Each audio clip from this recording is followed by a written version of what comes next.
जी अस्सलाम वालेकुम रहमतुल्लाहि व बरकातुहू।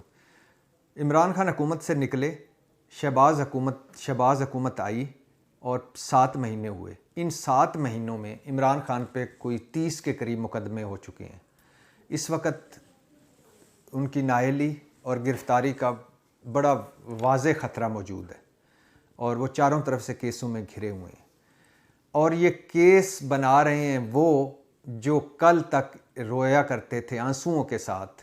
मैं पीडीएम की बात कर रहा हूँ कि हमारे ख़िलाफ़ झूठे मुकदमे और झूठे केस बनाए जा रहे हैं। इन 30 मुकदमों में बहुत सारे केस ऐसे हैं जो मनगढ़ंत हैं, जो झूठे हैं।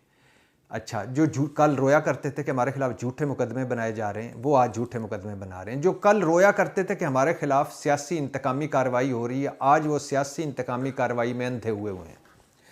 और इन 30 केसों में 5 केस तो सिर्फ इलेक्शन कमीशन साहब बहादुर के हैं और उनमें से एक केस तो है कि इलेक्शन कमीशन की तौहीन जो इमरान खान ने की है वो भी चल रहा है।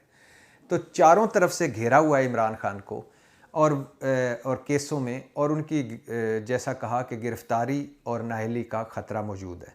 और ये वो कर रहे हैं जिनकी शुरू से ख्वाहिश थी कि हमें लेवल प्लेइंग फील्ड दी जाए।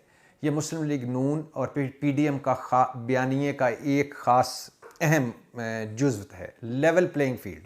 मतलब अगर नवाज़ शरीफ नाअहल हैं और वो जेल में हैं तो इमरान खान भी नाअहल हों और वो भी जेल में हों इलेक्शन जब आएँ या जब हम इलेक्शन लड़ें। और अगर इमरान खान अहल हैं और वो बाहर हैं तो नवाज शरीफ साहब को भी अहल किया जाए और उनको भी ज़मानतें दी जाए ताकि वो हमारे इलेक्शन लड़ सकें, आके मुकाबला कर सकें, तो लेवल प्लेइंग फील्ड दी जाए।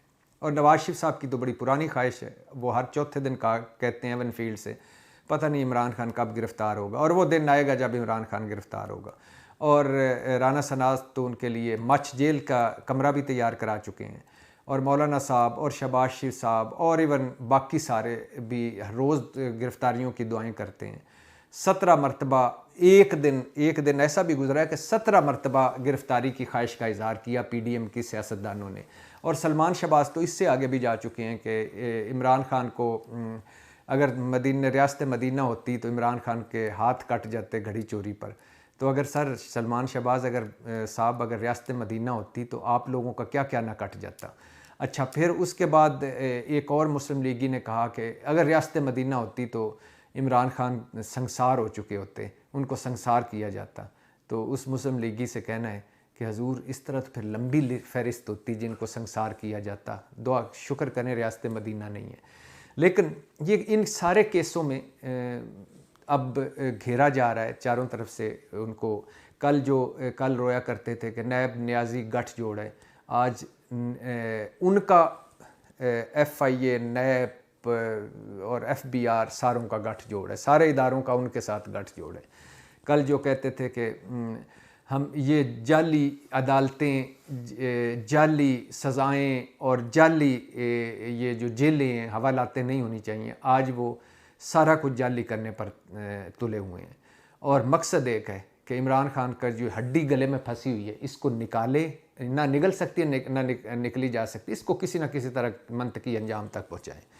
लेकिन इसमें सबसे जो दुख का पहलू है जो वो है सीता वाइट केस, जिसकी आज इस्लामाबाद हाई कोर्ट में समाअत है। आज मतलब 20 दिसंबर को, कल उसकी समाअत है और मामला अदालत में जो अदालत फ़ैसला करे कबूल है, मेरा अदालतों पर मुकम्मल एतबार है। लेकिन मैं सोचता हूँ कि सियासत हमारी कितनी घटिया लेवल पे आ गई है, कितनी लो लेवल पे आ गई है, कितनी पस्ती में चले गए हम कि अब इमरान खान का और कोई हल नहीं निकला तो सीता वाइट केस ले आओ।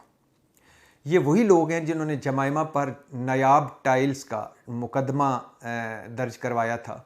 ये वही लोग हैं जिन्होंने जमाइमा को, इमरान खान की पहली अहलिया को मजबूर कर दिया था कि वो इंग्लैंड रहने पर मजबूर हो जाएं। और इमरान खान कई मरतबा इसका जिक्र कर चुके हैं कि मेरी और जमाइमा की इलीदगी में एक वजह ये मुकदमाबाजी और ये सियासत की ये जो दुख थे ये भी थे। तो ये वही लोग हैं जिन्होंने उस वक़्त से, और ये वही लोग हैं जिन्होंने वो जो ख़वातीन के तकद्दुस, चादर और चार दीवारी का हमें रोज़ भाषण देते थे। आपको याद होगा कि नवाज शरीफ साहब ने एक मरतबा कहा था, ये मैं पहले भी बात कर चुका हूँ लेकिन दोबारा रिपीट कर रहा हूँ। आप नवाज शरीफ साहब ने एक मरतबा कहा था, दुख से कहा था कि मुझे बहुत दुख है कि मेरी बेटी मरियम को भी मुकदमों में शामिल कर लिया गया या उस पर भी मुकदमा दर्ज कर दिया गया है। और जरदारी साहब और बिलावल भुट्टो साहब ने गुस्से और गम में कहा था कि ये कैसा इंसान है इमरान खान कि हमारी औरतों को भी महफूज नहीं है उसके मुकदमों से। और जब मरियम नवाज़ गिरफ़्तार हुई थी तो बिलावल भुट्टो ने जोश जज्बात और गुस्से में कौमी असम्बली में कहा था, इमरान खान तुम बेगैरत हो।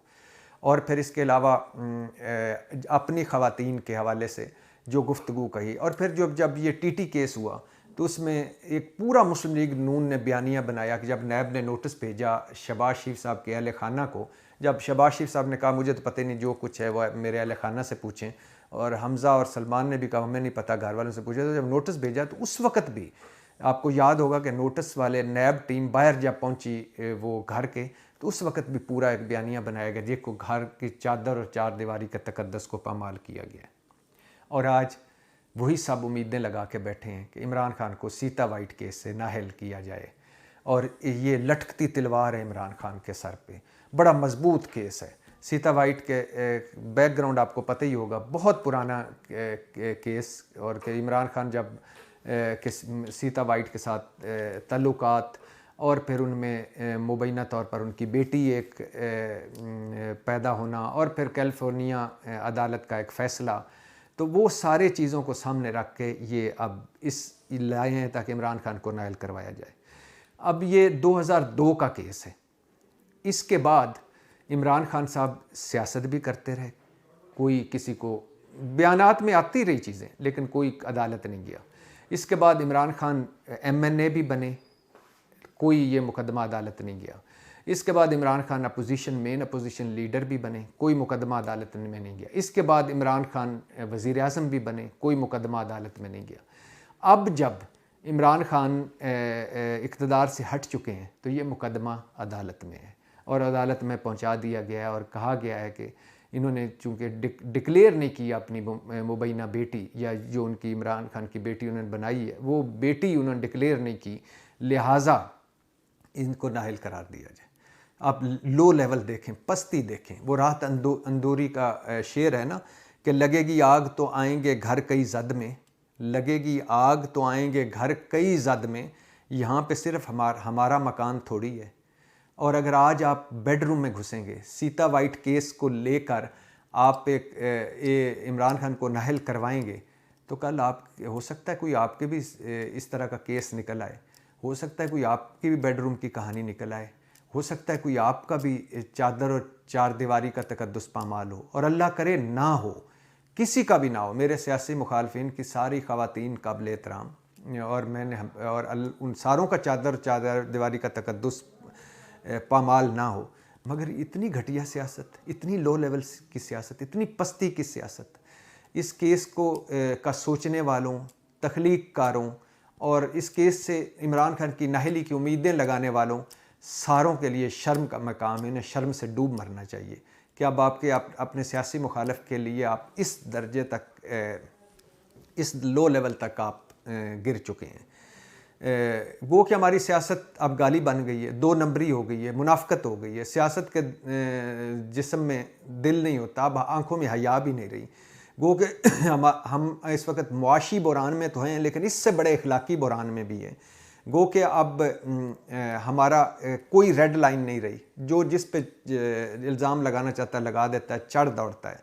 गो कि अब हम किसी बनावटी किस्म के रख रखाव में भी नहीं पड़ते, इतने एक्सपोज हो गए, इतने नंगे हो गए हैं, इतने एक दूसरे के सामने आ गए हैं। लेकिन फिर भी कोई ना कोई तो एक जगह थी ना, हम तो कोई ना कहीं रुक जाते थे। गो के ये भी मुझे पता है कि भुट्टो साहब के दौर से शुरू हुई ये किरदार कुशी और ये सारी जमा तफरीक अपने सियासी मुखालफिन के ख़िलाफ़, और फिर बेनज़ीर भुट्टो और उनके जो ऊपर से उरियाँ वो मुतनाज़ किस्म के पम्फलेट फेंके गए, और फिर ये सारा हुआ, और जमैमा ख़ान, और फिर आगे आयशा हाद, फिर आगे चलते जाएँ, लंबी कहानी है। लेकिन मुझे ये नहीं पता था कि सियासत हमारी इतनी लो लेवल पे चली जाएगी, इतनी घटिया हो जाएगी, इतनी पस्त हो जाएगी। अगर आप इमरान खान को सीता वाइट केस में, आपने इमरान खान को प्ले बुलाया, आपने नशेई बना कर लक़ब दिया, आपने उबाश कहा, लफंटर कहा, आपने कहा कि वो नानी से शादी करके आ गया, आपने उसके घर पे हमले किए, आपने उसकी किरदार कुशी की, आपने उसके बेडरूमों में घुसे, आप उसकी मुबैना तौर पर उन वीडियोस के इंतज़ार में हैं कि वो वीडियोस भी आएँ ताकि हम देखें जो बनाई गई हैं या जो सुना जा रहा है बनाई गई। आप सारा कुछ कर लेंगे, इसका एंड रिज़ल्ट क्या होगा? आप अपने सियासी मुखालिफ से जान छुड़ा लेंगे। क्या ये जीत होगी आपकी? नहीं, ये आपकी हार होगी। और इस ऐसी जीत का क्या करना है जिसमें इखलाकी बरतरी ना हो, और इखलाकी बरतरी की जीत, इखलाकी बरतरी जिस जीत में ना हो वो हार से भी बदतर होती है। आप सियासत में मुकाबला नहीं कर पा रहे, आप उसको सियासी मैदान में नहीं हरा पा रहे, आपके पास तोशा खाना है, आपके पास ममनुआ फंडिंग है, आपके पास और केसेस हैं। इमरान खान से पूछिए, हर बंदे को अपना हिसाब किताब देना चाहिए और अपनी सियासत का हिसाब देना चाहिए। लेकिन जब आप घर के बेडरूमों में घुसेंगे और उससे बिलो द बेल्ट वार करेंगे और फिर कहेंगे हम जीत गए और वो हार गया, नहीं सर, आप हार गए, वो फिर जीत जाएगा। और इन हालात में जब एक तरफ ड्राई क्लीनिंग मशीन लगी हुई है, नैब ख़त्म हो गया है और सारे कल के करप्ट चोर मुजरम डाकू जो मुबैना तौर पे सारे थे वो सारे पाक साफ धुले हैं और इक़्तिदार में आ गए हैं, और इसहाक डार साहब भी धुल गए, सलमान शहबाज साहब भी आ गए मुल्क में, और नवाज शरीफ साहब भी आ रहे हैं, मरीम नवाज साहब भी बरी हो गए, शहबाज शरीफ भी बरी हो गए, हमज़ा भी बरी हो गए, जरदारी साहब के केसेस भी एक साइड पे हो गए। तो इन हालात में एक तरफ ड्राई क्लीनिंग मशीन लगी हुई है, पुराने केसेस धुल रहे हैं, और दूसरी तरफ आप इंतकामी कार्रवाई, सियासी मुकदमे बना रहे हैं। बनाते रहें, ठीक है, आप बनाएं, लेकिन दूसरी तरफ अगर जब बेड रूम में जाएंगे और आप 2002 का एक केस उठा के लाएंगे ताकि इमरान खान से जान छुड़वाई जाए, तो भाईजान मज़ा नहीं आया। आज के लिए इतना ही। अल्लाह हाफिज़।